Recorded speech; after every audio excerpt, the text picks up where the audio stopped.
Live from downtown Detroit, Local 4 News at 5 starts now.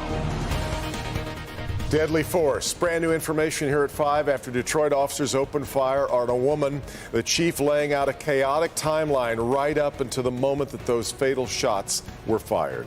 There are a lot of moving parts to what happened last night at Myers and Pilgrim on the city's west side. Here is the very latest as we hit the 5 o'clock hour. The 3 officers who fired shots are on administrative leave while state police now investigate. The chief says there was a struggle with a gun right before officers opened fire. Sean Lay's been working this story all day since we were bringing it to you last night at 11. Sean, walk us through what we know now.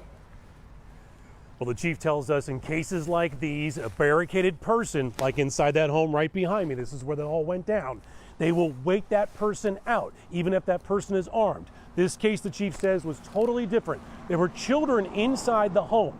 We've uncovered dispatcher radio traffic that is telling the officers who were outside that the mom was apparently threatening to harm her kids and engage in a shootout with police. And those officers made the decision to go in. When the officers rushed inside the door, when the door was open, she went for a gun, and there was a struggle for that gun, and at which time officers fired shots. 4 shots fired by 3 Detroit police officers inside this home on Myers, killing a 27-year-old mother of 2 who had been violent towards her son and her mother during a mental health crisis. Those officers were dealing with the woman's mother telling 911 she had been assaulted by her daughter, who she says was suffering from schizophrenia. The woman's 7-year-old son was struck and was bleeding. The woman had a baseball bat, knives, and a gun. The mother told police she feared she would have to kill her daughter. When police arrived, the woman's mother and her mother made it out of the home. The 7-year-old and a 1-year-old child were still inside. A member of the crisis intervention team could see the woman at the door. They could see the gun.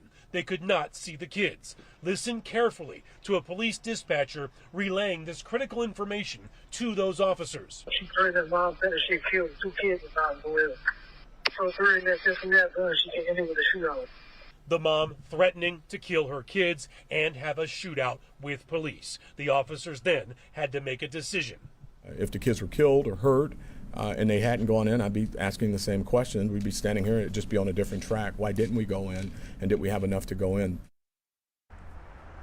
All this under the cloud of the Porter Burks shooting investigation, another mental health crisis call where a person was shot and killed. Now, the chief tells us the use of deadly force and the decision to go in, all under investigation by MSP. It'll be handed over to the prosecutor's office. Devin?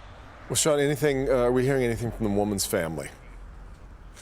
Not as of yet. And we also have the woman's name, but we're holding on to that for privacy concerns until we were able to reach family. Just a horrendous situation. All right, Sean. Our other top story today at 5. New movement in the battle to redevelop the old Wonderland Mall site in Livonia. Site right at the corner of Plymouth Road and Middle Belt has sat empty for years, and developers say the city is dragging its feet. Business editor Rod Maloney is there live tonight. So, Rod, what's each side saying about this? Well, they're saying a lot, Kimberly, and here's the thing. This is one of the few vacant spots in all of Livonia, part of the Wonderland Mall that had been taken down years ago. The city wants to build small downtowns. They'd like to put one here, and in fact, if you take a look at the sign over here, they've been working on this for a very long time. But it turns out that when the plans came forward, the city gave it thumbs down. And now, the Shostak brothers are going to court. It's a not in my backyard protest, but with a twist. Gene Sullivan is a 40-year resident of Bel Air Garden subdivision next door. If they wanted to build a strip of 1-floor apartments, I'd be okay with that too. But not 500 people. Not 500 people. That's like packing sardines. That's a lot of people into a small area. The Shostaks wanted to build the Wonderland Flats, designed and redesigned 5 times to meet the neighbors' concerns and also fit into the city's development plan called Livonia Vision 21. After a raft of meetings, the city council voted no. So attorney Mike Cox filed this lawsuit. We're doing the exact thing they asked for, but because of these 8 to 10 neighbors who show up at every meeting, they derailed it. And it's a $30 million project, and people aren't running to do $30 million projects in Livonia. The suit asked for $75,000 in damages, but that's just for legal purposes. They're turning down new young residents and it's costing us at least $10 million in the loss, right? Because we're not spending the 30, but we can't use the land for a reasonable use. To Cox's mind, that's unconstitutional. To Gene Sullivan, it's really the city's decision to make because it's about quality of life. The city is not at fault here. If they want to fault anybody, they would have to fault the good intentions of this neighborhood. Well, Cox believes the city is at fault, that they can't just limit the ability to do something out here, and so they're headed off to court. We'll see where this winds up. Back to you. So what does the city have to say now, Rod? Well, you know, it's interesting. Today's Veterans Day. We called City Hall, nobody there to talk to. We called the mayor, couldn't get her on the phone. The president of the city council couldn't get them on the phone. Oftentimes what happens in cases like this, though, is that they tend not to comment on litigation. So we'll have to see how this thing goes as it proceeds through court. More to come. Okay. Rod, thanks. Devin. Election day was on Tuesday, of course. Right now, there are still a number of key races up in the air 4 days later, with votes expected to be counted through the weekend and beyond. The balance of power in Washington remains hanging in the balance literally today. Alice Barr at that story in Washington. Alice. Good evening. Elections officials are reminding us this is normal to still have vote counts going on days after the election. It's just with razor-thin margins, every vote has to be counted before we know the results. The eyes of the nation looking west today to two critical Senate contests and a cluster of House races that could decide which party will control Congress. Votes are still being counted in Nevada, with Democratic incumbent Senator Catherine Cortez Masto gaining ground on her Republican challenger Adam Laxalt, as mail-in votes from urban areas break her way. She has gotten over 60% in every batch that has been reported in the last few days. A similar pattern in Arizona, with Democratic incumbent Senator Mark Kelly increasing his lead over Republican Blake Masters. Wins in both states would mean Democrats keep control of the Senate. If not, it'll come down to next month's Senate runoff in Georgia, where both candidates are sharpening their attacks. This race is about competence, and it's about character. He don't deserve to be in that office representing Georgia. Republicans are still favored to take control of the House, but it could be a slim majority, with Democrats picking up more seats than expected. President Biden buoyed by his party's strong showing touting his agenda overseas at a series of summits with world leaders, today talking climate. The United States of America will meet our emissions targets by 2030. Meanwhile, former President Trump being urged by close advisors to delay announcing his 2024 White House run. I'm advising the president to hold off until after the Georgia race. That after several Trump-backed candidates lost their midterm bids. As part of his overseas travel, President Biden will be meeting with China's President Xi Jinping next week as he looks to balance power struggles, both foreign and domestic. In Washington, Alice Barr, Local 4.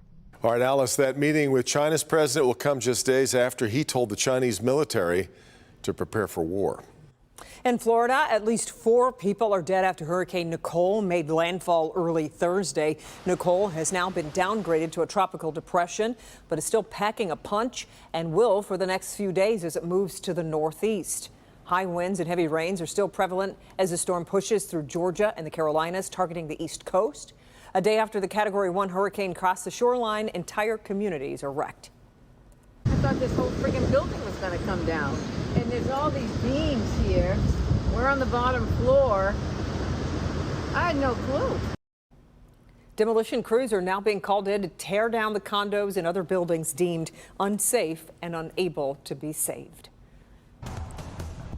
Well, all eyes, of course, on the weekend forecast as we arrive at Friday afternoon. A live look from our Windsor sky cam. The clouds have moved in a bit, and no doubt you've noticed also cooler temperatures. Luckily for Kim Adams, though, she is inside tonight. Best assignment of the day. She's live at the Novi Pet Expo at the Suburban Collection Showplace tonight. Hi, Kim.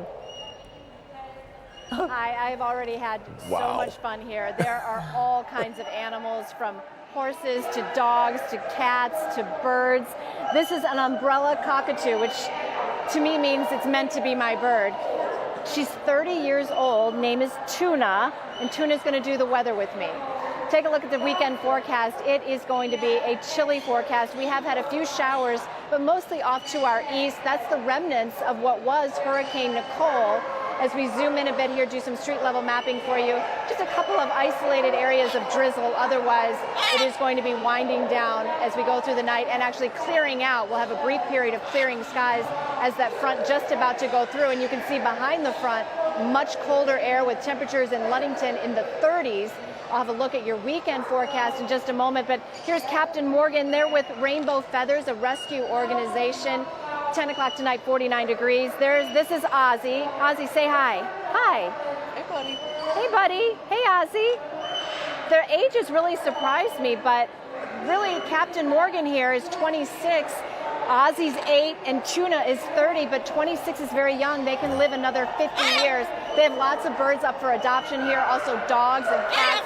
I'll have more coming up in the forecast, and I'm going to take a bite here in the main forecast coming up in 15 minutes, about 5:15. So you're not going to want to miss that. Absolutely. Great. You know how happy I am. I know. It looks like a wonderland. It's paradise, though. I don't think Tuna liked the cold front she was talking about moving in. There seemed to be an editorial comment there, right? Some kind of comment, exactly. Very cute. All right, Kim, thank you. Much more to come on a Friday. Including Dr. Frank McGeorge. Frank. Local doctors' offices and hospitals are packed, and it's not just RSV causing problems. I'm Dr. Frank McGeorge. Ahead, I'll show you what's going around and why Thanksgiving could make matters even worse.